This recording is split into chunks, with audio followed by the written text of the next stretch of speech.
en el caso de Venezuela. Nosotros hemos actuado con prudencia para no meternos en un asunto que corresponde fundamentalmente a los venezolanos. Por eso planteamos, primero, que no haya violencia. Segundo, que se respete la voluntad de los venezolanos. Tercero, que se presenten las pruebas, las actas del resultado electoral. Y cuarto, que no haya injerencismo.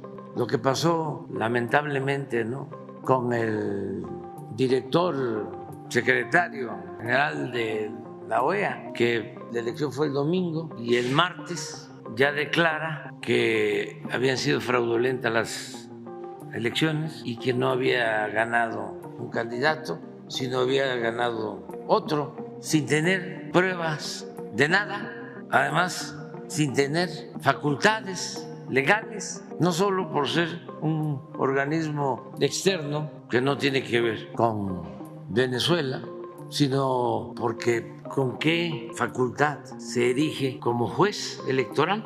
When I left, Venezuela was ready to collapse. We would have taken it over. We would have gotten all that oil. It would have been right next door. But now we're buying oil from Venezuela, so we're making a dictator very rich. Can you believe this? Nobody can believe it. La crisis, las muchas crisis que confluyen en Venezuela, crisis política, social, económica, superan al dictador Nicolás Maduro, que no se quiere ir, está atornillado a la silla del poder, no piensa dejar, ni aunque ganó la oposición las elecciones el domingo pasado. El problema de Venezuela fueron de dos partes, ¿no?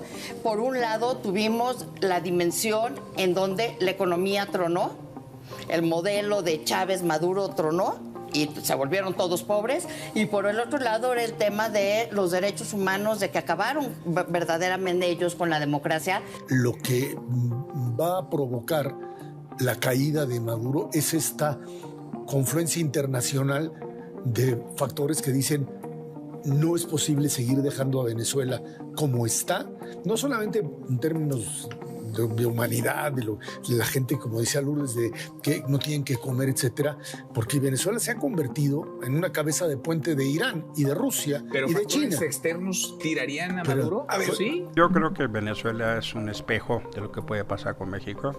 Así hicieron en la lógica de controlar el órgano electoral, así controlaron la Asamblea, así quieren controlar el Poder Judicial. Y el Partido Socialista Unido de Venezuela está listo para presentar el 100% de las actas electorales que están en nuestras manos, y espero que la sala electoral haga lo mismo con cada candidato y cada partido.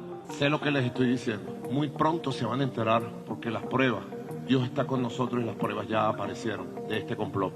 Es un complot global contra Venezuela. No estamos de acuerdo con el intervencionismo. Venezuela es un país libre, soberano, y hay que reconocer la autodeterminación del pueblo de Venezuela.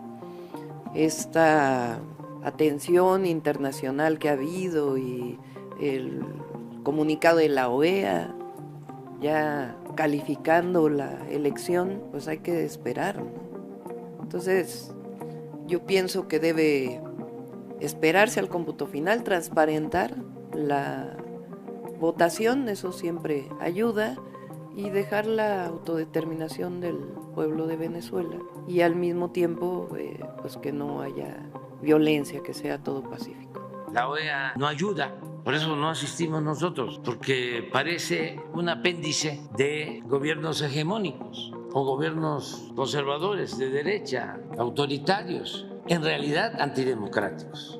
Pero eso ya no tiene nada que ver con los nuevos tiempos.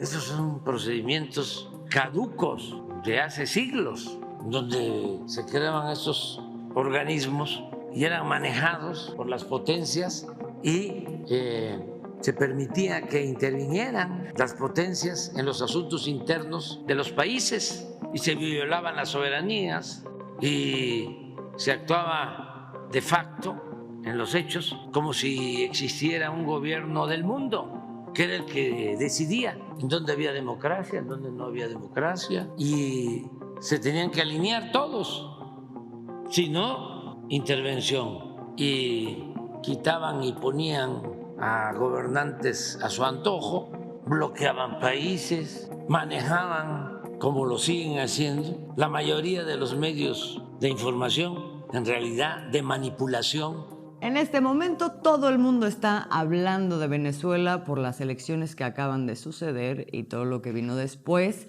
Hay cosas de lo que está pasando que recuerdan, se viven como una especie de reedición de otros intentos de golpe al chavismo en ese país, y otras cosas también recuerdan a situaciones que acabamos de vivir en México en las elecciones.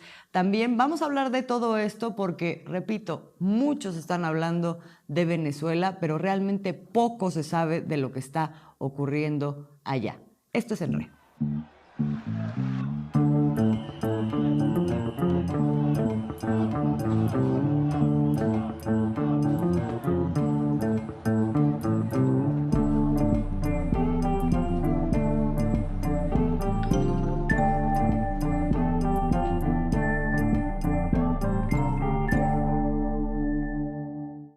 Bienvenidas, bienvenidos a una emisión más de En Re.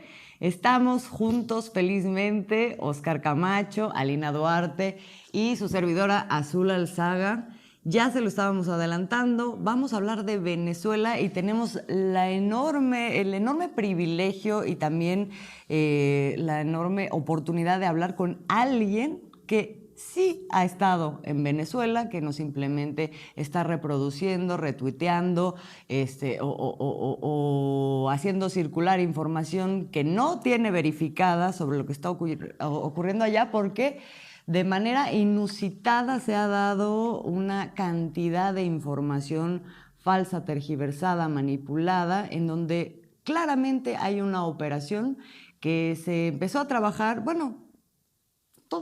ha habido muchos años antes en donde esto ha estado sucediendo, pero ahora se ha intensificado claramente en el contexto de las elecciones, en donde Nicolás Maduro iba a reelegirse en contienda con otros aspirantes a la presidencia, con una oposición que ya sabemos viene siendo antichavista, pero no nada más antichavista, sino también ha estado muy relacionada con Estados Unidos y con otros grupos de poder internacionales que tienen intereses claramente geopolíticos en Venezuela.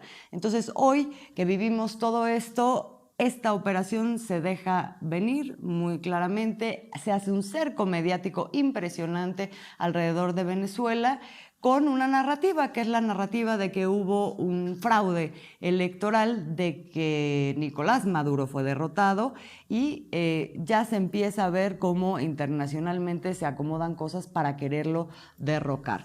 Vamos a hablar con Alina. Alina, tú estuviste allá, creo, a mí me parece muy importante lo que tienes para contarnos.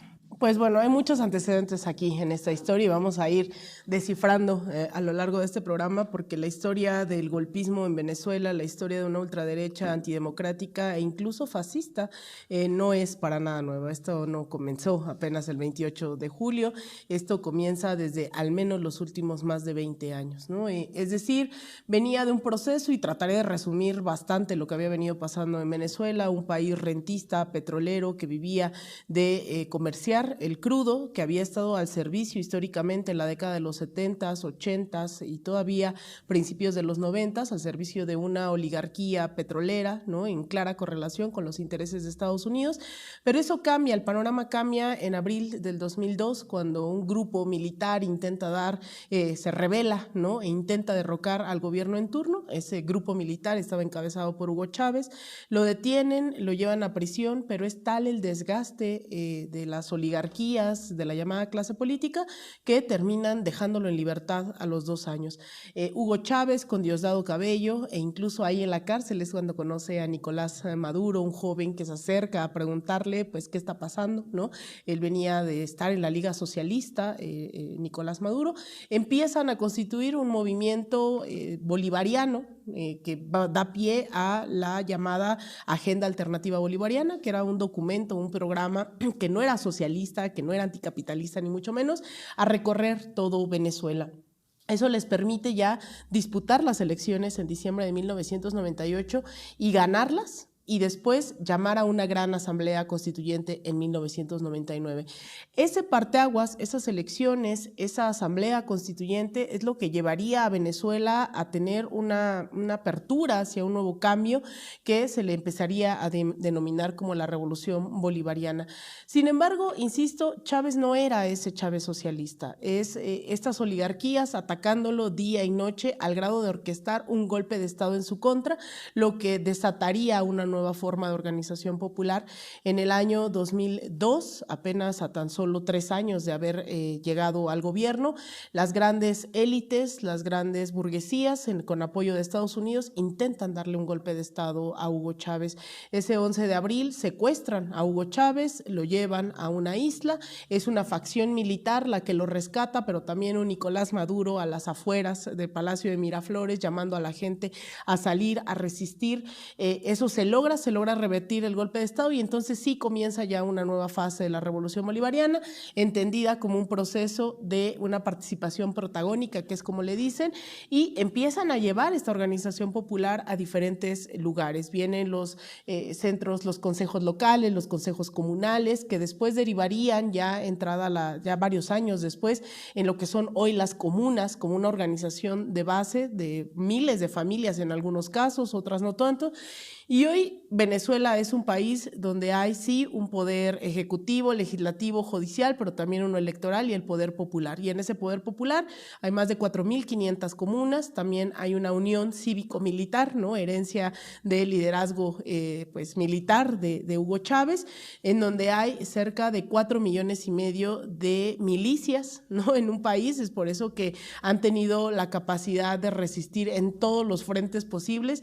Y sobre todo yo me iría ya a este último lapso de la vida de Venezuela, que es a partir del año 2013, cuando fallece Hugo Chávez, comienza un ataque sistemático que nos lleva a explicar incluso una Venezuela del 2024.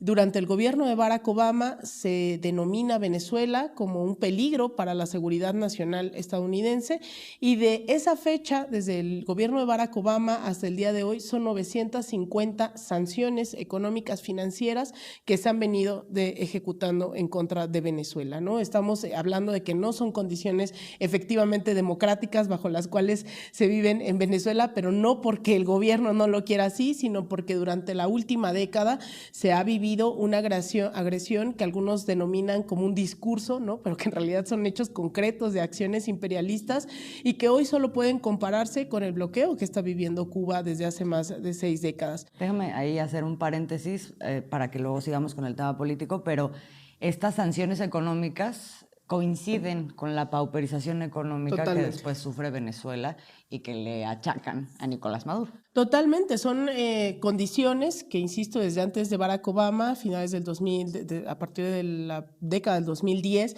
empiezan a implementar en contra de los personajes, ¿no? Que es muy, muy variable, ¿no? Todas estas sanciones, pero que básicamente funcionan como amenazas. Es decir, tú no puedes comerciar con Venezuela porque te vamos a sancionar. A veces ni siquiera necesitan ejecutar una sanción.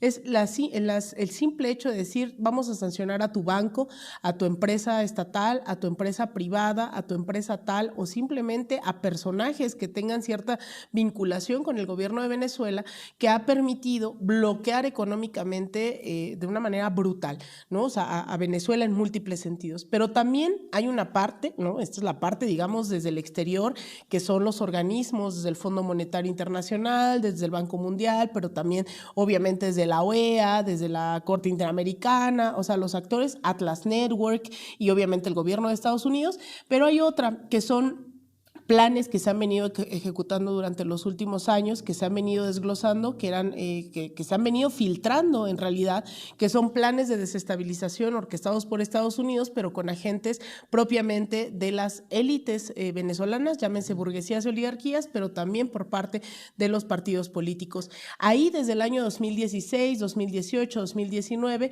han venido teniendo diferentes actores, es decir, han venido cambiando. María Corina Machado en algún momento era esta persona persona que buscaba confrontar políticamente a Hugo Chávez, y después María Corina perdió toda legitimidad, se desapareció durante mucho tiempo y después se cambió a Leopoldo López, a Enrique Capriles, ahora es Edmundo González, que es muy interesante porque se le acusa estar a Edmundo González ligado a todos los batallones de la muerte que hubieron durante toda la Guerra Sucia en América Latina, que tendremos que ir desglosando también quién es este personaje, y María Corina Machado, que representa a esa ultraderecha totalmente fascista que en los años de 2016, 2017 y en el golpismo del 2019 no se difundió en esa escala, pero salían a quemar a chavistas vivos, ¿no? Por el simple hecho de ser chavistas.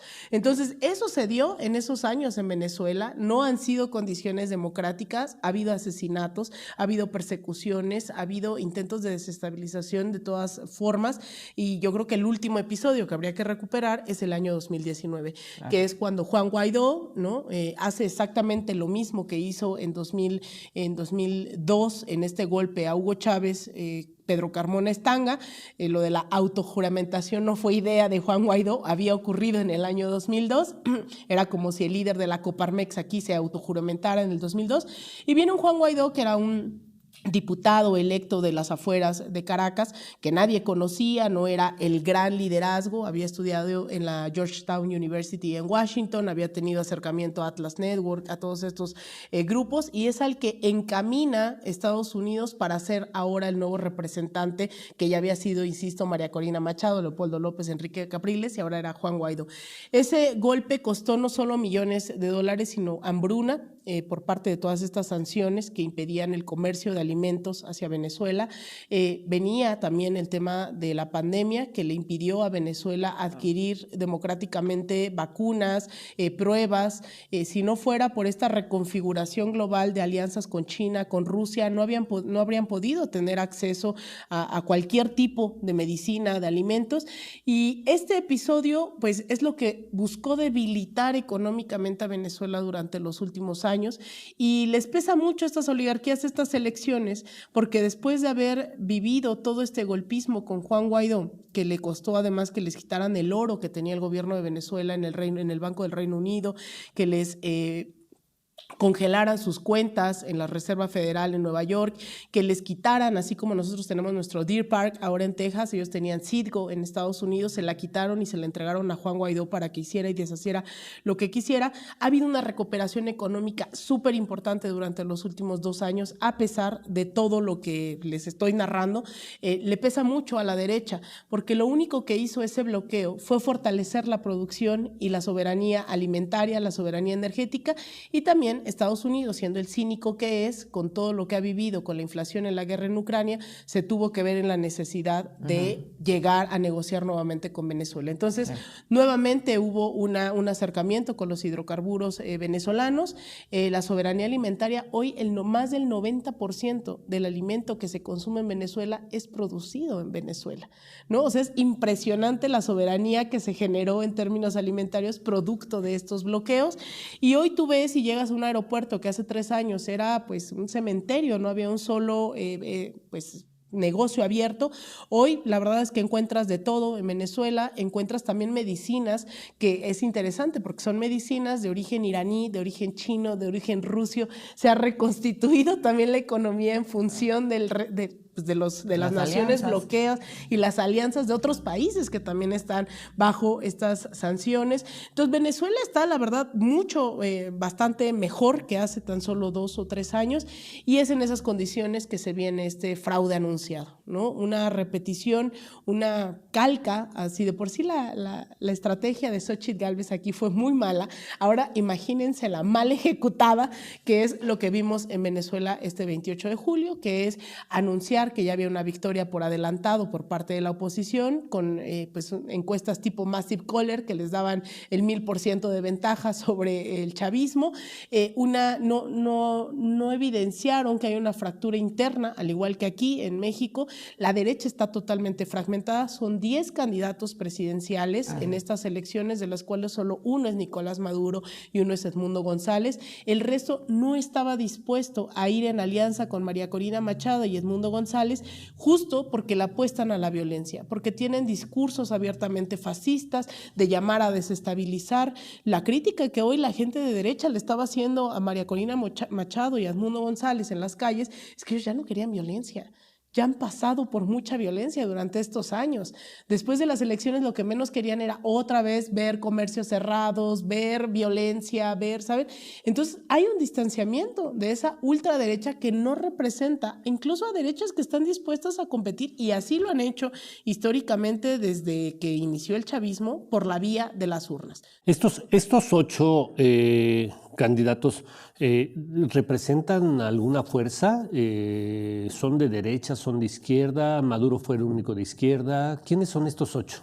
Estos 8 candidatos todos son de derecha, ¿no? Por eso digo, es importante decirlo, porque el que sí logra ir en unidad, como aquí es la coalición Juntos Sigamos Haciendo Historia, allá es el gran frente del polo patriótico. Se logra hacer una suerte de movimientos, de partidos de izquierda, incluso algunos bastante críticos, ¿no? Algunos sí vienen, digamos, de las filas chavistas, pero hoy pasa que se está reconfigurando. Por eso a mí me llama mucho la atención cómo ha mermado este discurso de que es que no permiten la autocrítica, es que no podemos criticar a Maduro. Bueno, en realidad, en ese frente de polo patriótico hay gente que abiertamente es crítica del chavismo, del madurismo, pero que se ha replegado sabiendo que del otro lado hay grupos fascistas, antidemocráticos, y logran hacer este frente de izquierdas, ¿no? Hay, por ejemplo, ¿Harías un paralelismo de este frente con lo que ahora es la coalición alrededor de Morena? ¿O el mismo Morena? Yo creo que sí, porque hay de todos frentes, digamos, ideológicos. Pongo el ejemplo del Movimiento Futuro, que es un grupo abiertamente chavista, ¿no? Encabezado por Héctor Rodríguez, que es un joven cuadro encargado en algún momento de la formación política del chavismo, pero que hoy dicen hay gente que está enojada, que está decepcionada, sea porque el chavismo no ha logrado garantizar, no sé, a lo mejor el tema económico, con todas estas condiciones. Se entiende que también no le puedes exigir a la gente de no, pues es que aguántate en nombre de la revolución. Pues no, hay gente que está cansada de eso, hay gente que en su momento participó en las filas y que sea por la misma pugna interna los hicieron a un lado, o que, por ejemplo, una de las cosas que yo digo todo el tiempo es, hay todavía una gran deuda en términos de feminismos, de la revolución de las mujeres dentro de la revolución bolivariana, en los derechos, ¿no? de las mujeres decidir sobre su cuerpo, es algo que todavía no está conquistado más de 20 años después. Entonces, estos grupos dicen, no es posible que la revolución desde 1999 no haya logrado llegar a tales sectores, el tema de la diversidad, ¿no? O sea, son sectores mucho más jóvenes empujando agendas que no necesariamente los cuadros históricos del chavismo empujan, pero que dicen en las elecciones vamos a ir juntos, claro, ¿no? O sea, la respuesta es como lo que criticábamos aquí, o sea, sí, pero los contrapesos, no me digas que los vas a encontrar en el PAN, en el PRI, ¿no? Sí, claro. O sea, digamos, esa conclusión se lleva. No es como se piensa a veces que es un movimiento totalmente homogéneo. O sea, traen una agenda de izquierda muy diversa. Totalmente, e incluso por fuera del Partido Socialismo Unido de Venezuela, ¿no? O sea, ese es el gran partido que logra cohesionar y que no existía cuando llega Chávez. Ese es producto de la misma disertación de Chávez de necesitamos un partido que realmente constituya la lucha, y se forma ya una vez que están en el gobierno del PSV, pero ahora hay otros. Está el Partido Comunista de Venezuela, que también ha tenido una agenda de, bueno, sí, vamos para adelante, pero todavía hay muchos derechos de los trabajadores, producto de la inflación, producto de las sanciones, producto de lo que sea, pero no podemos no fortalecer la vía sindical, no podemos no estar del lado del trabajador, ¿no? O sea, tenemos que garantizarle la base, ¿no? O sea, todo ese tipo de discusiones están representadas en un montón de partidos que cerraron filas, ¿no? Y que dijeron, a ver, por la vía del fascismo, nada. Por la vía de esta gente que está dispuesta a llamar a prenderle fuego a los chavistas, nada. Entonces, digamos, los otros son de derecha. E incluso en los últimos años, cuando se da todo este tema de Juan Guaidó, muchos fueron muy críticos de la derecha y dijeron, a ver, no. Y por eso digo, han competido por la vía democrática y han ganado también diputaciones. ¿Cuál ha sido la actitud de todos estos candidatos o partidos frente a lo que ha sido la actitud de María Corina Machado y el supuesto ganador, que es Edmundo González, que ya se autodenominan triunfadores? Esta derecha, digamos, atomizada, ¿cómo ha reaccionado frente a eso? Yo Yo creo que la demanda tanto del chavismo como de las otras facciones es que se den a conocer el 100% de las actas. O sea, yo creo que eso ha sido pleno, pero hay que decirlo. El sistema electoral venezolano sigue en el tiempo para presentar ese 100%. Y ha sido el propio presidente Nicolás Maduro quien el día de ayer dice, vamos a convocar a todos los partidos. María Corina, no solo a María Corina, que María Corina ni estuvo en la boleta, ¿no? O sea, María Corina es una persona que ha llamado a la desestabilización, al golpismo, a las sanciones, que en esto, en China y en cualquier otro país es traición a la patria que tú estés pidiendo la injerencia del Comando del Sur. Eso lo han hecho y están ahí en las calles diciendo que hay una dictadura y después se nombran presos políticos. En golpes anteriores, es el mismo caso de Yanine Áñez, ¿no? Claro. O sea, sin que haya llegado ella al poder como Yanine Áñez, pero es gente abiertamente golpista. Para la gente de México sería como una síntesis de Xóchitl Gálvez y Lili Téllez. Totalmente, e incluso... ¿O tiene otro perfil? Más lejos. ¿Más lejos todavía? O sea, yo creo que más de ultraderecha. Yo creo que hoy en México ese sector de ultraderecha no ha tenido ese protagonismo porque incluso Estados Unidos no les ha apostado del todo, ¿no? A sabiendas de las limitantes y sobre todo en este último periodo de la 4T no ha encontrado un sector de ultraderecha. A quien le ha apostado Estados Unidos es a Verástegui, ¿no? Es estos grupos de ultraderecha que aquí todavía no logran germinar, pero que allá ya dieron golpes de Estado. O sea, es que ese es el tema. O sea, la acción política en donde han sido protagonistas, pues no tiene nada que ver con lo que hemos vivido aquí en México. Claro. O sea, no.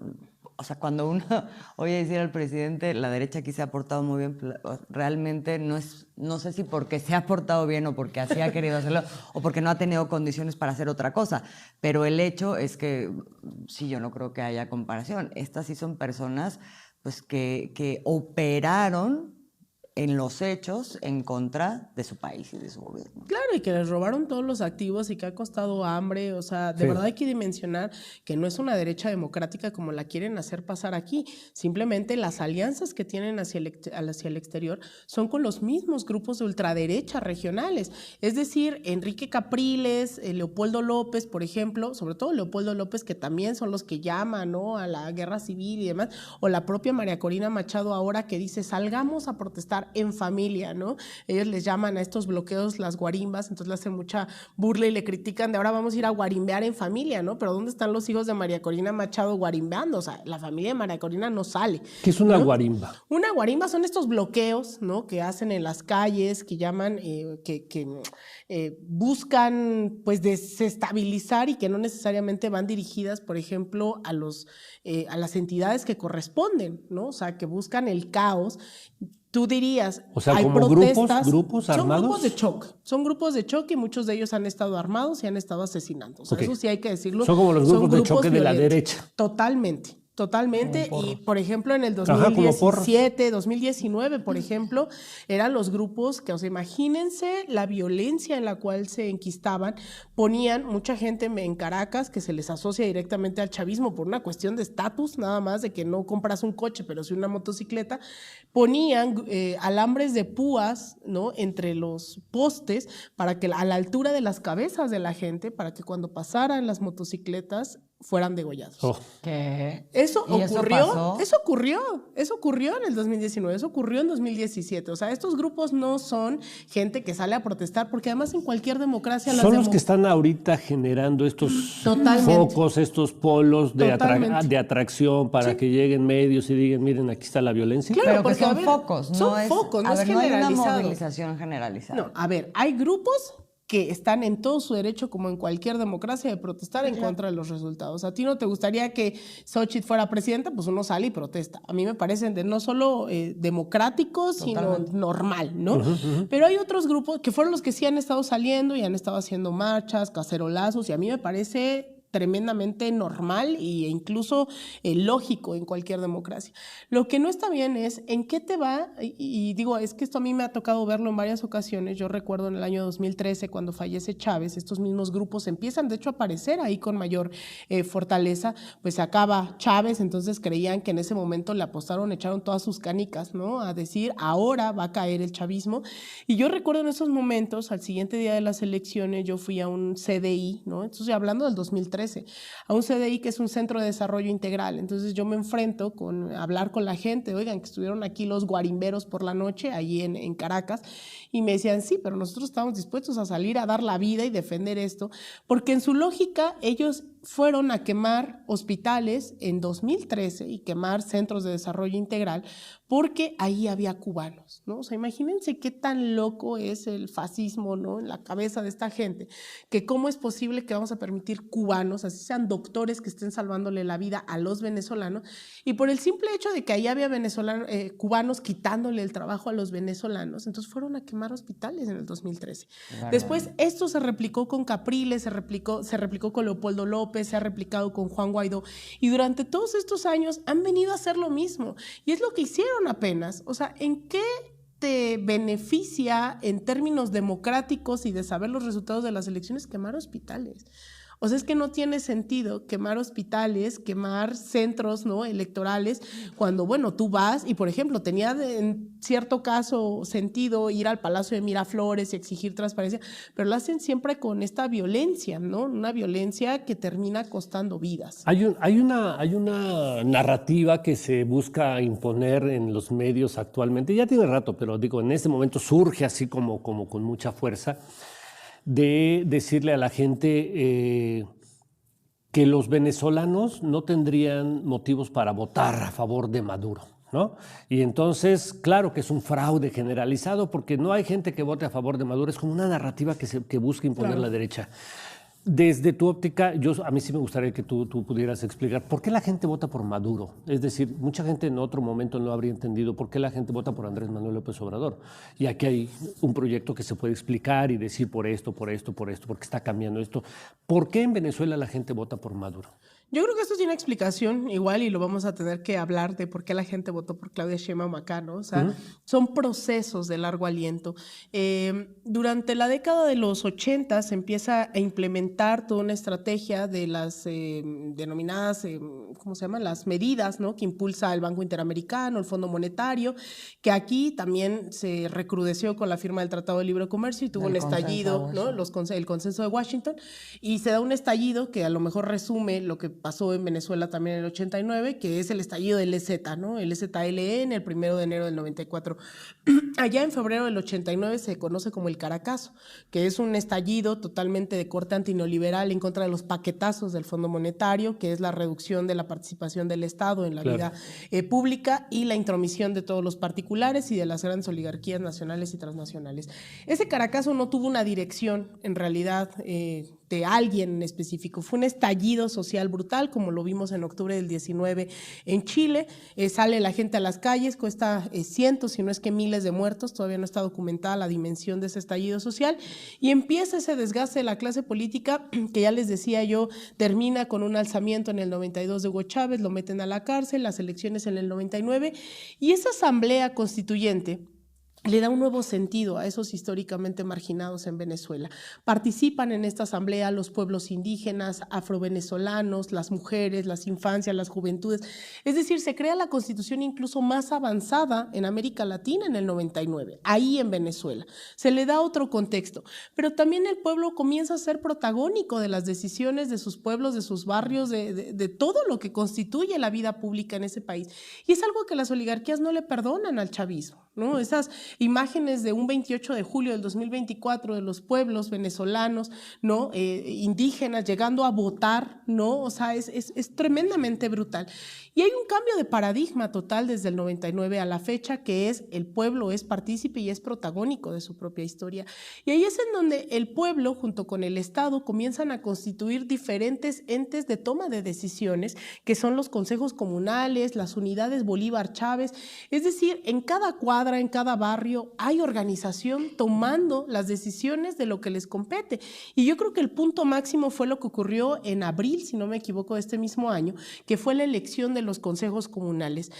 Imagínense que ustedes en su colonia, que es como le decimos aquí, hacen una lista en asamblea de los 7 proyectos que les surgen, ¿no? Es decir, sea las instalaciones de gas, del agua, o sea las canchas donde van a jugar los niños.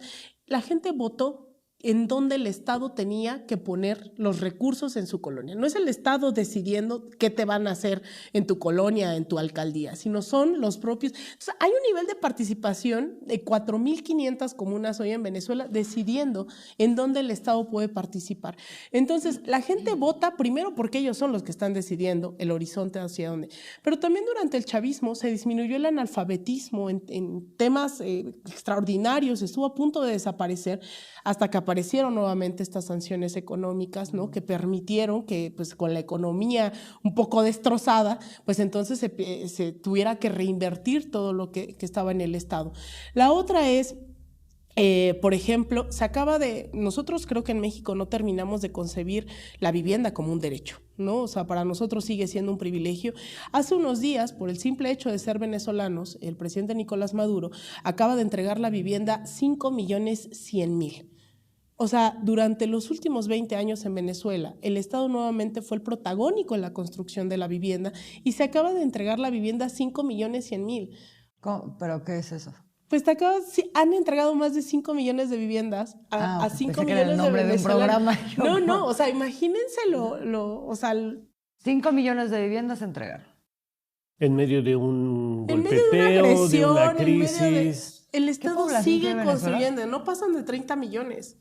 O sea, 5 millones de viviendas. ¿El padrón de cuántos? 20 millones, 21 millones estaban llamados a votar en el padrón. Okay. Entonces, ¿no les parece una cosa alucinante que la gente esté teniendo vivienda? O, por ejemplo, en plena agresión económica, ¿qué es lo que hacen las empresas en Venezuela? Empiezan a generar ese saboteo. Yo en ese momento, en el 2017, yo vivía en Washington y yo encontraba la famosa harina pan, ¿no? Que es con la que hacen las arepas. ¿Cómo era posible que en Venezuela no encontraran harina pan, pero en Washington sí hubiera? O sea, fueron parte de ese saboteo que la gente hoy dimensiona, ¿no? Entonces, ¿qué hizo el gobierno? Generar las famosas CLAP, ¿no? Que era un suministro de alimentos básico a mitad de toda la guerra económica para garantizar, ¿no? Eso que las grandes transnacionales, las grandes empresas, pues no estaban logrando satisfacer. Entonces, ha habido varios momentos, o incluso el tema de la salud, ¿no? En donde Venezuela en su momento empieza a comerciar con Cuba. Si nosotros tenemos petróleo y ustedes tienen médicos, pues entonces cambia la lógica capitalista, ¿no? Es una lógica de trueque. Entonces empieza una gran tradición en ese sentido para formar cuadros médicos venezolanos en Cuba o viceversa, ¿no? Mandar a los venezolanos a Cuba, pero ese tipo de cosas vinieron ocurriendo durante todos estos años y generaron una nueva dimensión de lo que era posible bajo un gobierno, bajo comunas, bajo una nueva organización popular. Entonces, cuando la gente, uno va y les pregunta ¿por qué votas por Nicolás Maduro? Pues es el gobierno que nos ha estado defendiendo de toda esta gente que nos quiere dejar sin comida, sin medicinas, porque identifican pues esa guerra de clases que hubo durante todos estos años. Hay una gran concientización popular que de verdad es impresionante cuando uno sale. Yo salí todo el domingo durante la jornada a hacer estas entrevistas y días antes de por qué lo apoyan. Pues que es el gobierno que ha estado con ellos, con estos sectores que no son menores, ¿no? Durante todos estos momentos de guerra económica. Entonces, en temas de hay educación, una política de gobierno popular. Totalmente. Total, o sea, yo no escatimaría. Un involucramiento, diría Fabricio Mejía, el levantamiento plebeyo. Totalmente. A que se involucra con política y que es parte del proceso que hemos estado viviendo aquí los últimos 5 años. Y entonces cuando la gente dice hay que criticar a Maduro, ¿no? O sea, a mí me llama la atención porque aquí uno podrá decir, bueno, es que hay que ser crítico en la 4T. Pues sí, pero eso dice todo y nada, ¿no? No es ser crítico por ser crítico, sino es un análisis de lo concreto. Y en Venezuela sí prima eso de, es que hay que ser críticos con Maduro. Sí, hay que ser críticos, pero sobre condiciones concretas. ¿Qué le reclama incluso el pueblo chavista, por ejemplo, a la revolución? La gran burocratización que se ha venido dando durante los últimos años, ¿no? Es decir, ya lo vimos en los gobiernos progresistas, tienen limitantes, ¿no? Es decir, en Bolivia Evo Morales dijo vamos a negociar con las oligarquías, pero las oligarquías siguen siendo oligarquías y cuando viene un golpe de Estado, ¿no? Van contra él.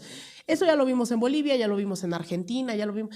Pero un proceso que se asuma socialista, ¿cuáles son esos límites? Pues terminan siendo casi los mismos, porque cuando dices todo el poder al pueblo y el pueblo te dice, ah, sí, entonces yo voy a tomar decisiones, no tal dirigente, no tal burocracia, no tal no sé qué, entonces la burocracia se siente ya de hasta dónde la revolución está a prueba. Y eso es lo que está pasando y es profundamente interesante, porque las comunas se están organizando y entonces cuando llega el ministro del Poder Popular o el ministro de tal o cual cosa, decirte vamos por acá, pero las comunas te dicen no, no es por ahí, es por acá. ¿A quién le haces caso? ¿Al ministro o a las comunas? Entonces, a mí me parece maravilloso que sean esos los debates que se están dando, porque ahora ellos ya no están con el poder popular, que yo estoy en esa, ¿no? Yo digo, ay, construir poder popular, ellos están en el poder comunal y ellos quieren asambleas comunales. Entonces, ya hay un punto, y me lo explicaba hace unos meses que también estuve por allá, el rector de las universidades comunales, Richard Delgado, lo entrevistaba yo y le decía, ¿cuáles son esos retos? Dice, el reto hoy de la revolución es llevar la revolución a sus máximas consecuencias. Es decir, que no sea prescindible tal o cual ministro, tal o cual persona o tal o cual presidente. Que sea el poder popular el que de plano nos diga hacia dónde, ¿no? En términos de la educación decía que sean las universidades las que definan de en sí mismas, no le respondan a un ministerio de educación, sino las universidades se organicen y no necesiten de esa burocracia. Y yo creo que ahí es el debate que hoy reclama, la burocratización, el hecho de que sea a lo mejor los trámites tan tortuosos cuando en realidad ellos pueden definirlos, y la otra es pues que se logren condiciones económicas, democráticas y demás, pero eso implica pasar por una postura profundamente imperialista, que a veces ha sido la gran agresión durante los últimos 20 años, que efectivamente ahí es cuando le doy la razón, ¿no? A varios que hoy están cantando que si la democracia o no, que es efectivamente no hay condiciones democráticas, pero no porque se deba al gobierno o a ciertos factores de izquierda o de actores tales, sino porque Estados Unidos y los organismos internacionales, o llámense los Boric, los Milei o uno que otro tonto útil, ¿no? Que está por ahí rondando, pues terminan alebrestando al facherío en Venezuela, ¿no? Que efectivamente no son demócratas. Entonces ahí es en donde habría que poner en sus justos términos ¿cuáles son las condiciones antidemocráticas en Venezuela, que generalmente son los factores externos los que están presionando a ese facherío a que tome por las malas, ¿no? Todo lo que pueda. Tú que lo viste ahí directamente, ¿cómo funciona el sistema electoral? ¿Hay posibilidades de fraude o no hay posibilidades de fraude? ¿O qué se requeriría para que este discurso del fraude realmente fuera real y cierto? O sea, no sé, ¿es diferente acá en México? Sí es diferente. A ver, primero, para llegar a las elecciones del 28 de julio se hicieron varias auditorías en las cuales todos los partidos estuvieron invitados a participar para ver que el sistema electoral era totalmente funcional. Los partidos pudieron acudir o no acudir para estas auditorías y después hizo un simulacro. Semanas antes de la elección hubo un simulacro de elecciones al cual nuevamente se auditó que las máquinas funcionaran al 100%, etcétera, etcétera. Se llega al 28 de julio. El 28 de julio era una jornada desde las 6 de la mañana, no había hora de cierre, era hasta que participara toda la población posible, y ya en cierto momento se cerró a partir de las 6, 7 de la tarde, comenzaron a cerrarse después de 12 horas de jornada electoral. O sea, era para que tú pudieras votar sin pretexto, ¿no? Sonó la diana militar a las 6 de la mañana. ¿Cómo vota la gente allá, Aline? ¿Cómo? ¿Cómo vota la gente allá? Llegan entonces, presentan como nosotros su INE, ¿no? Allá es su cédula, presentan su cédula en la cual con la foto te reconocen que sí eres, pero eso no es suficiente. Es tu huella dactilar la que permite habilitar el sistema, ¿no? Es decir, te da un cierto tiempo de margen en la urna, o como se diga, en la máquina. O sea, ya es voto electrónico. Es voto mixto. A ver. Porque entonces, cuando te habilita el voto electrónico, tienes cierto tiempo para poder votar, que no es más de un minuto el que tú puedes, en el cual tú votas. Está la acta, ¿no? En la cual viene la cara de todos los presidentes, incluso viene, por ejemplo, repetido Nicolás Maduro en la medida en la que son los diferentes partidos, y tú votas por el partido que crees que representa tus deseos o ideológicamente, ¿no? Vienen todos los votantes, tú votas y se imprime tu voto. Cuando queda se imprime, registrado queda en la registrado máquina y además se imprime. Y cuando se imprime, tú que puedes cerciorar de que tu voto es exactamente el mismo que está aquí, ¿no? Entonces, tú depositas ese voto en esa urna. Y al final te entintan el dedo para que tú pues ya no puedas volver a votar, aunque tú llegues y pues con tu huella dactilar pues ya está registrado tu voto. Entonces hay muchos candados en el proceso electoral que impiden que haya un fraude. Después, al cerrar la jornada electoral, el gobierno y las autoridades electorales no pueden decir quién ha ganado hasta que sea una tendencia irreversible, tal cual es en casi todos nuestros países. Es decir, aquí Claudia Sheinbaum no salió a declararse victoriosa hasta que había una tendencia irreversible. Claro. El PREP no señala, bueno, en Venezuela es exactamente igual. El problema fue que se denunció un ataque cibernético con el cual no se pudo tener el total de las actas, pero sí una tendencia irreversible. Ahí es cuando el CNE emite después de las 10 de la noche su primer boletín, incluso fue hasta pasadas las 11, se supone que el primer boletín es a las 10, se esperaron para que fuera irreversible y se da esa emisión de ese porcentaje, el cual ya siendo irreversible da la victoria a Nicolás Maduro. Aún así, por ley, se tiene 30 días, como lo tenemos nosotros también aquí en México, ¿no? Se da un periodo de tiempo para emitir el acta y demás. Ellos tienen 30 días para emitir el 100% de las actas, pero además por ley se establece una auditoría no del 20%, no del 30%, sino del 100% de la votación. A los 30 días se tendrá que auditar el 100% de la votación para comprobar que lo que decían las actas son ciertas. ¿Qué pasó ahí? O sea, sí hay el voto por voto, sí se termina haciendo el voto por voto. Se termina haciendo y no va a ser una victoria de la derecha, que es lo que ellos están tratando de hacer parecer. No, la ley establece que se tiene que hacer ese voto por voto del 100%. Okay. Que cuando dices se tiene que constatar que lo que decían las actas es lo que es cierto, significa que están comparando las actas físicas de las urnas con las de las máquinas. Se está comparando todo. Pero si hubo ese hackeo, hay información que se perdió. O sea, ¿qué es lo que ahora se habla que se tiene que recuperar? Es eso, se tienen las actas, o sea, pero lo que no se tiene son subidas ¿cómo se llama? Al sistema. Es decir, todos tienen sus actas firmadas por los 3 partidos y el presidente Nicolás Maduro ya dijo que el gobierno y el sistema electoral ya tiene el 100% de las actas. Lo que no se tiene es que se hackeó y se impidió constatar las actas en el sistema. Pero ellos sí tienen, o sea, las actas aquí no son como nosotros que las imprimimos y las llenamos. Las actas allá son un recibo gigante, ¿no? Que es como el recibo que te dan en el súper cuando tú vas y compras algo y te dan así tu recibo gigante. Ese es el acta en Venezuela. Ajá. Entonces, las actas se imprimieron de cada una de las máquinas y está el 100% de las actas. Lo que no se tiene son todas subidas en el sistema porque se hackeó el sistema, pero las actas existen. Claro. Se tiene el 100% de esas actas. ¿Pero contra qué se van a comparar? Se van a subir al sistema. O sea, las actas están ahí. Lo que generó confusión es justamente eso, que uno dice, ay, es que tenemos la foto del acta. Bueno, es que se tienen las fotos y el registro del 100% de las actas, pero no se tenían ahí porque se hackeó una parte del sistema. Lo que dice María Corina Machado y la ultraderecha es, nosotros tenemos primero dijeron el 80%, si no me equivoco, de las actas que nos dan la victoria.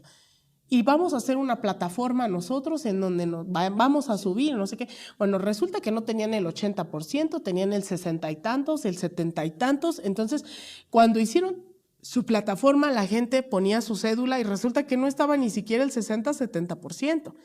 Pero sí empezaron a difundir en redes sociales actas, estos recibos gigantes, que les daban la victoria. Entonces, ¿qué nos hace creer eso? Pues que evidentemente, pues sería muy responsable que aquí decimos tenemos 20% de las actas en donde está Claudia Sheinbaum con el 90%, porque hubo urnas donde seguramente tenía el 90%, y esas son las que difundimos. Pero las otras no las difundimos. Entonces, ellos difundieron esa y en la plataforma que ellos constituyeron no estaba ni siquiera ese 60% de las actas. ¿Quién es el que llama a decir que se den a conocer el 100% de las actas? Pues el propio presidente Nicolás Maduro, quien ayer dice, vamos y ya convocamos al Tribunal Electoral, ya convocamos al CNE, que es el INE venezolano, convocamos a todos los partidos inmiscuidos en la jornada electoral, incluidos los fachos estos, porque vamos a pedir una investigación plena y que se termine por ley de hacer ese conteo. Ese conteo que, insisto, se tiene que hacer por obligación.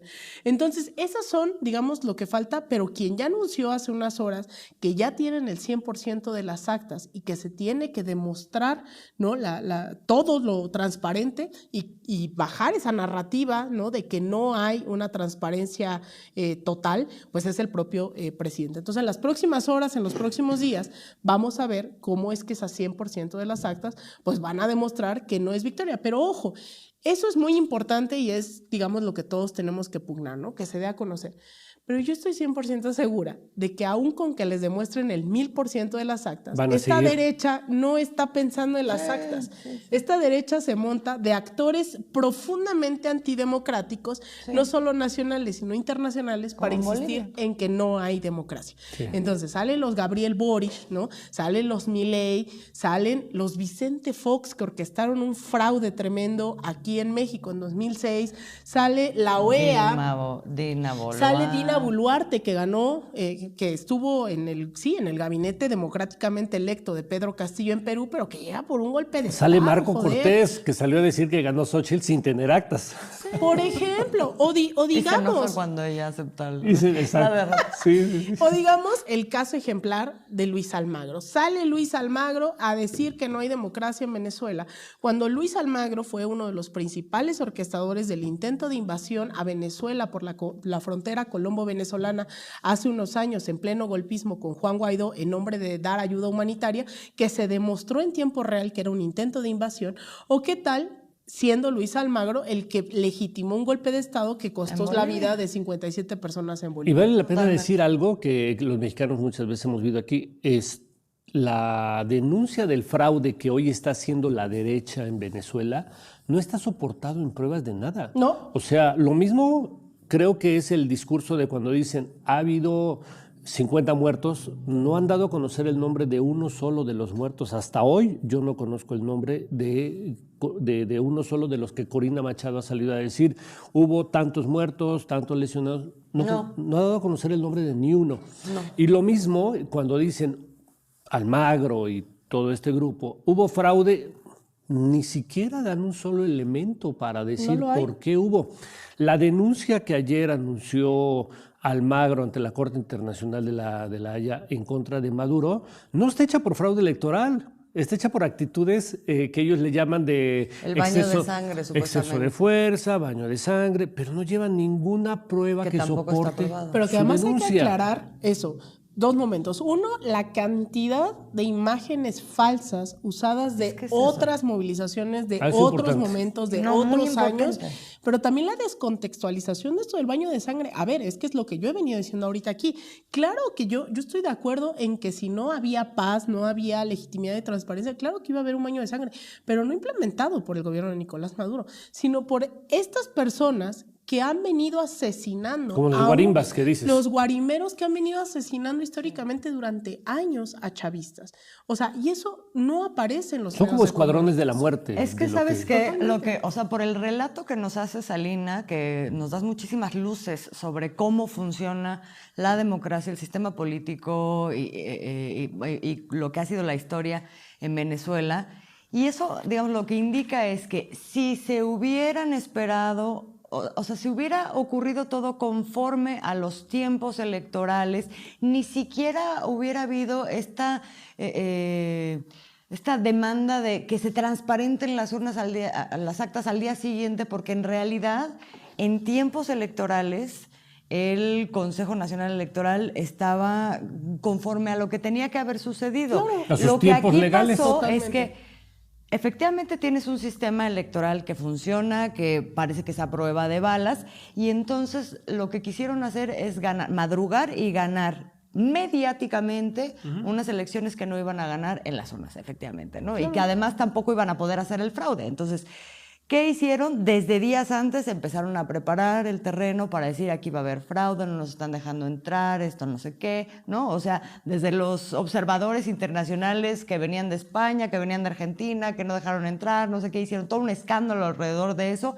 Luego, el día de la elección, estuvieron también madrugando madrugando en el proceso y luego madrugando con el supuesto fraude al decir nosotros ganamos y aquí están las actas y generando un ruido tal alrededor que entonces lo que están haciendo es mover las aguas para decir Maduro perdió, nosotros ganamos y aquí tiene que haber una intervención de otro tipo que evidentemente está convalidada por este personaje, Luis Almagro, y por las fuerzas de extranjeras que siempre han estado ahí acechando, pero pareciera una cosa, más bien ya, si lo vemos, no es que estemos esperando y a ver qué pasa y entonces nos montamos, sino pareciera una cosa están promoviendo, muy orquestada, porque además muchos de estos personajes, o la gran parte de estos personajes que estuvieron ahí alrededor de todo este tejido que estamos viendo desde días antes, pues son los mismos que participaron en la gran campaña de desinformación que hubo en el marco de las elecciones en México. Atlas Network, el PP, la OEA, ¿no? Mira, de hecho es importante decirlo porque dijeron es que no están permitiendo ingresar a nadie. No, a ver, no están permitiendo ingresar a la gente que tenía una agenda de desestabilización abierta y dura, no solo para el 28 de julio, sino desde hace años que han venido orquestando estos intentos de golpe de Estado, que son los Vicente Fox, ¿no? A ver, Mariana Gómez del Campo, discúlpenme, pero no es cualquier paloma de la paz. Mariana Gómez del Campo, sobrina de Felipe Calderón, ha estado en plena colusión con la ultraderecha venezolana desde hace años. Nos vino a recetar aquí a Lilian Tintori, esposa de Leopoldo López, la llevó a la Basílica de Guadalupe diciendo que iba a pedir libertad en ese momento por su esposo y demás, pero también nos recetó como defensor de derechos humanos a Lorenz Sale, que es un terrorista que detuvieron en Venezuela porque estaba a punto de cometer actos terroristas y lo trajo al Senado de México como defensor de derechos humanos. Esa es la Mariana Gómez del Campo que quería entrar a las elecciones en Venezuela. Cayetana. Ahí está la Cayetana, ahí está, pero además hubimos más de 1,000 personas de todos los países, de más de 100 países, ahí en Venezuela. Y me parece de suma imprudencia ver a compañeros y compañeras que se asumen incluso de izquierda diciendo es que hay un fraude. Discúlpame, pero estuvimos más de 1,000 personas sin una sola prueba de fraude. Yo revisé más de 10 centros electorales. Yo el 28 de julio me dediqué a estar en varios centros electorales y no tengo una sola prueba de fraude. Tengo entrevistas, tengo testimonios, tengo grabaciones, estos compañeritos que no se han parado, no solo no se han parado en Venezuela, sino que se la pasan leyendo CNN y la BBC y demás, empiezan a decir, es que exijo a mi Cancillería y a mi gobierno, joder, que se paren en Venezuela y hagan observación electoral, ¿no? O sea, porque, discúlpame, pero no es como que no pudiera pasar cualquiera, es que no pudieron pasar gente que iba con una agenda de desestabilización probada históricamente. Entonces, sí, y que la utilizaron en realidad para decir que no hay observadores internacionales en Venezuela cuando había todos estos que estás diciendo, pero los que hacen ruido, que son 10, ¿no? Y que se montaron en todos los medios. Entonces también, eso hay que decirlo, hubo gente de más de 1,000 personas observando las elecciones, más de 1,000, no 200, no 300. Aquí las misiones de observación el 2 de julio fueron tremendas, pero la misión de observación que hubo en Venezuela fue brutal. O sea, hubo gente de más de 100 países ahí sin una sola prueba diciendo, ay, es que aquí se veía alterando la máquina, aquí se veía no hay una sola prueba, pero la narrativa está instaurada en todo esto, en todo lo que los medios están tratando de poner sobre la mesa. ¿Hay algún tipo de documento o de comunicado conjunto de esos observadores que en algún momento van a decir, o sea, porque pesa muchísimo mediáticamente lo que vienen diciendo estos otros, ¿no? Van a empezar a salir, el Centro de hecho, Carter, eso por es, ejemplo. claro, el Centro Carter que, bueno, eso, con agenda aprobada de golpismo, ¿no? O sea, sí. Pero bueno, los observadores, de hecho, eso es también, al igual que aquí, en México tenían hasta 30 días las misiones de observación para presentar sus informes. Esos van a estar saliendo durante estos días con las fotos, que es lo que vinieron a hacer también aquí en México. La OEA tuvo que haber hecho su informe en las elecciones del 2 de junio, la COPAL, ¿no? Digo, hay actores que evidentemente tendrán su agenda, pero también tendrán que sacar sus misiones de observación. Compañeros argentinos ya empezaron a difundir sus propios informes en los cuales hablan de la tranquilidad, porque además, discúlpenme, la jornada electoral, eso fue impecable. La desestabilización y eso vino a partir de las 6, 7 de la tarde cuando se empezó a proclamar ganador Edmundo González y demás, pero la jornada fue excepcional. O sea, yo tengo los testimonios de gente que se dice de izquierda, de derecha, de lo que sea, pidiendo paz. celebrando la jornada electoral. Eso fue tremendo. Y ahí, ¿cuál fue el grado de participación? Del 59% de la... Casi es como menor. aquí en México en el pasado proceso. Sí, por eso digo, o sea, a ver, discúlpame, pero ahí están los datos muy concretos. Y además era impresionante, o sea, la gente se volcó a las urnas, centros abarrotados durante casi todo el día. Ya la afluencia fue bajando para las 3, 4 de la tarde, pero las mañanas, desde las 6 de la mañana, ya se empieza a votar a las 6 de la mañana, eran filas impresionantes de verdad. Entonces, es importante eso. Vamos a esperar también esos informes. Por ahora, con o sin informes, no hay pruebas de que haya habido ningún fraude. Incluso es importante decirlo. Este es, si no me equivoco, la elección número 33 o 34 en periodo de Revolución Bolivariana. Y cuando se han perdido diputaciones, cuando se ha perdido incluso la Asamblea Nacional del año 2016, el propio chavismo salió a reconocer esa derrota en el 2016.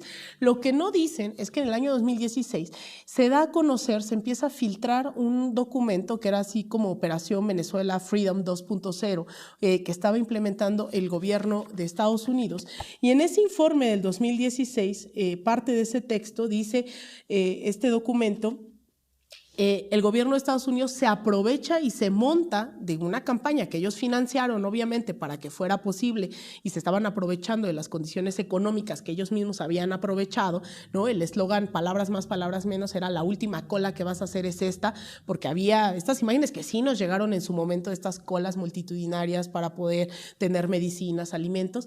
Bueno, eso fue financiado por Estados Unidos y no es ningún complot, ni mucho menos. Hemos visto cómo se actúa así desde Salvador Allende en los 70s en Chile, pruebas hay, pero este documento que se filtra dice, bajo un enfoque de cerco y asfixia, también hemos acordado con los socios más cercanos de la MUD, la oposición, utilizar la Asamblea Nacional como tenaza para obstruir la gobernanza, convocar eventos y movilizaciones, interpelar a los gobernantes, negar créditos, derogar leyes. Es decir, es la misma campaña que se usó con Salvador Allende desde los 70s, que lo terminó. Totalmente. Entonces, esa elección se perdió, pero entonces se montó el imperialismo estadounidense y todos estos actores para asfixiar a la población venezolana. Y es ahí en donde se convoca una asamblea constituyente, porque tampoco eso es democracia, estarán de acuerdo, ¿no? Que estén utilizando actores como agentes de Estados Unidos para asfixiar, para atacar o para salir a asesinar. Entonces, sí ha habido momentos en donde el chavismo no ha ganado, pero que obviamente bajo estos intereses pues se han aprovechado otros actores. Y nada más recordar algo que sí puede ser una verdad muy obvia, yo lo sé, pero que siempre hay que recordarlo. O sea, Venezuela tiene las mayores reservas de petróleo a nivel mundial y eso es lo que quiere controlar Estados Unidos, es lo que está detrás de todo este asunto, además de otros recursos naturales que evidentemente tiene. Pero las mayores grandes reservas del petróleo hoy están fuera de la hegemonía estadounidense y los Estados Unidos quieren ese petróleo. No, sí, lo acaba de decir Trump cínicamente. Más de claro hecho, no se puede. Ahorita le vamos a poner. No solo Trump, sino incluso durante esos momentos de asedio del 2019, es el propio asesor de seguridad nacional John Bolton, que es uno de los halcones que orquestó cuanto golpe pudo en la región, estaba como asesor de seguridad nacional de Donald Trump, el que asegura y confirma en una entrevista que van por el petróleo y por el gas de Venezuela. Entonces, esto no es por democracia. Elon Musk, otro tipo, ¿no? Es que no nos va a dar tiempo a hablar de toda esa bola. Hagamos otro, sí, faltan otras cosas. Ya estamos muy pasados en este episodio de ENRE y vamos a seguir hablando de estos temas, pero la verdad que qué privilegio contar con esta información que nos da Alina, que además, qué barbaridad tu memoria. Sí, impresionante. Hoy me impresionó más que nunca. Impresionante. Muchísimas gracias, Alina, por estas luces. Lo vamos a dejar aquí porque sí, a lo mejor usted también se nos puede cansar, pero vamos a seguir hablando de esto y le vamos a dar seguimiento, por supuesto, a todo lo que está pasando. Nada más una cosita antes de que nos vayamos. Sí, o sea, habernos pasado esto no es nada comparado con la enorme campaña y horas de Tinder. No. O sea, que se están echando en contra durante años. dejen ustedes de las elecciones para acá. Sí. Hay una clara desigualdad mediática y podemos hablar aquí 5 horas y no Así se es. compara con lo que llevan haciendo desde el 99. Sí, pero ahorita hablando hasta de gentes Venezuela. de la izquierda aquí en México que se dicen de izquierda, o sea, le han comprado a las grandes agencias estadounidenses Se nos confunden. todas las versiones de que hubo un fraude allá. Y lo que tú nos has revelado, pues es una versión absolutamente diferente. Gracias, Por eso Alina. está. Absolutamente, absolutamente. Gracias.